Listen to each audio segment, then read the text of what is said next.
Now we'll reinstall the springs. They can face either way. Now we're ready to put our discharge manifold back on. At this time it's recommended to change the O-rings and backup rings on these spacers. To remove them, just take a small screwdriver, pull them off.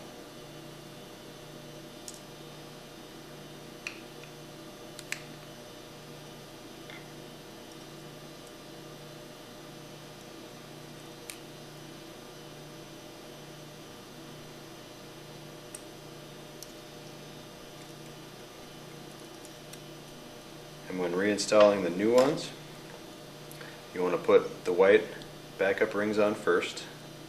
These will be towards the center.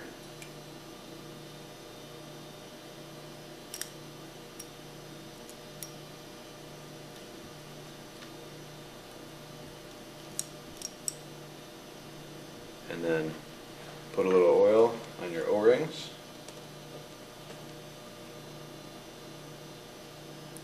Slip them over so they're on the outside edge.